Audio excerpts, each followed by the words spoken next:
4 times now. Yeah, you're a seasoned veteran of and Mosswood I Hall. love it here. Well, this is my third in a row. Yeah. Annual. I haven't missed one since I came the first time. I'm a teacher, so I use this every day. This really, I come here for my recharge for the year. It gives me a break. It gives me a chance to renew myself in my own way and have fun. Viola Spolin's work is fabulous. I'm so glad I found it through you.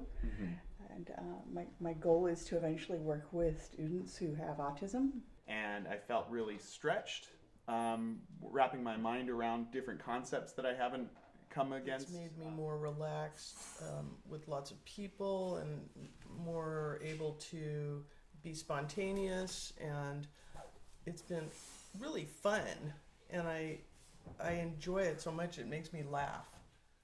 Yesterday I was just sitting out there, and the just the amount of trees and nature just kind of hits me, sort of in a Zen moment. I was like, Yes. and I had one of those moments where my mind just emptied itself.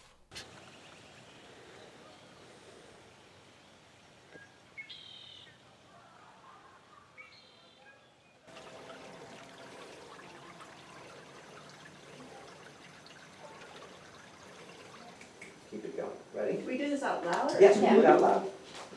Okay. Ralphie always looks really sad, so he decided to go to his grandma's. Ralphie survived the incident gracefully, but Grandma went straight to prison. The dark room.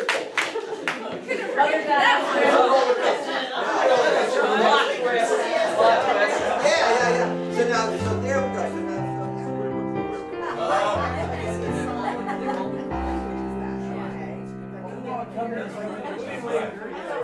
So Thank you to Sandy and Paul for this wonderful hosting.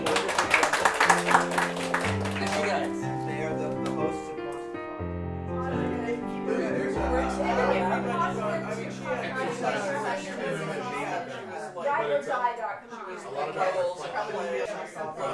Hi everybody, Sam Longoria here, and this is the Improv Zone.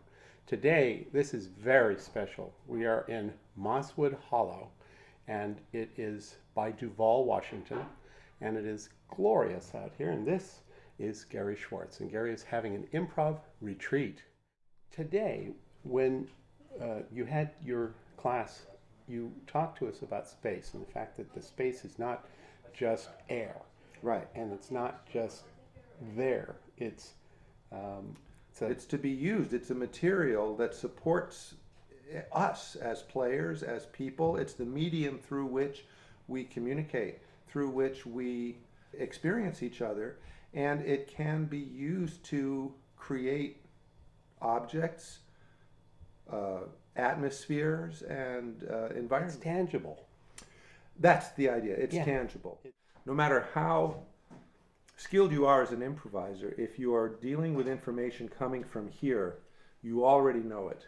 It's not going to surprise you. It might surprise your audience, and it may be that that's enough for some people, but the goal is to let the environment present itself to you, and things emerge out of the environment, and that will become the thing that the scene is about, rather than you have to conjure a story to make something happen.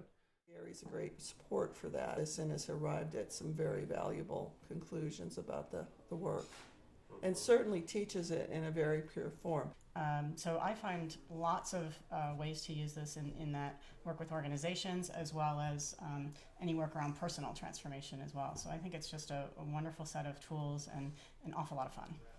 You know, I think probably as a child I was always doing improv with friends. We loved to play and get into an imaginary world. And then probably a few years ago I took my first improv class, and I talked to somebody about improv, and there was a different level of depth in Gary's classes that I wasn't seeing in the classes I was taking. I would describe it that way myself. You worked with Viola Spolin.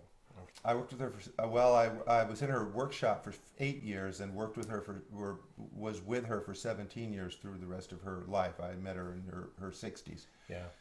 She changed my life. She revolutionized American theater, and I'm the luckiest guy to be able to carry the work forward, add to it as I can. Well, you're not just my friend. I also feel that when I talk to you, I'm kind of talking to this source. I'm the person I know who's closest to the source. Yeah, so I studied with Spolin. Now you can study with me.